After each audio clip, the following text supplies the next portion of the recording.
High বন্ধুরা, good morning. দেখো এখন বাজে ভোর 4টে আর আমার ছেলে দেখো ঘুম থেকে উঠে পড়েছে।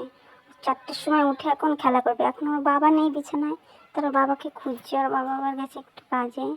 এই দেখো পাপা চলে এসছে, এখন ওর পাপার সাথে এখন খেলা করবে। দেখো তারপরে আমি ভাবলাম আর শুয়ে কী হবে, উঠে যে আমি ঘর দুয়ার ঝাড় দিচ্ছি।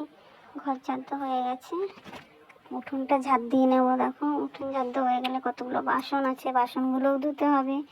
সকালবেলার কালকে রাতের বাসন, তারপরে যে শাশুড়ি কাপড়টা রেখে গেছিলো সেটা ধুয়ে দিলাম।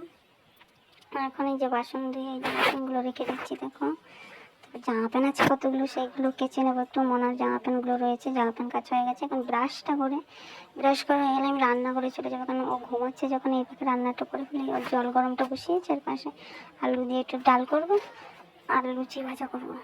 সকালে আলু দিয়ে ডাল আর লুচি করবো। এই যে আমি রান্নাটা হয়ে গেল, এখন ঘরে গেছি, গিয়ে দেখে উঠে পড়েছে। ওকে খাইয়ে দিয়েছি, তো খাটে বসে বসে এখন খেলা করছে।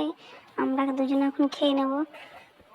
আমাদের খাওয়া হয়ে গেলে এখন ও আমাদের খাওয়া দেখে ও এখন আসবে আমাদের কাছে। দেখো ওরা এখন খেতে হবে। ও দেখো লুচিটাকে নিয়ে কি করবে বুঝতে পারছে না, এবার মুখে দিচ্ছে, এবার হাত দিয়ে নাড়াচ্ছে। খাওয়া হয়ে গেছে, এখন আমরা দুজনে খেলা করছি। এই দেখো ভিডিওটি যদি ভালো লাগে লাইক কমেন্ট শেয়ার করে দিও, সাবস্ক্রাইব করে রেখো। টাটা বাই বাই, সবাই ভালো থেকো।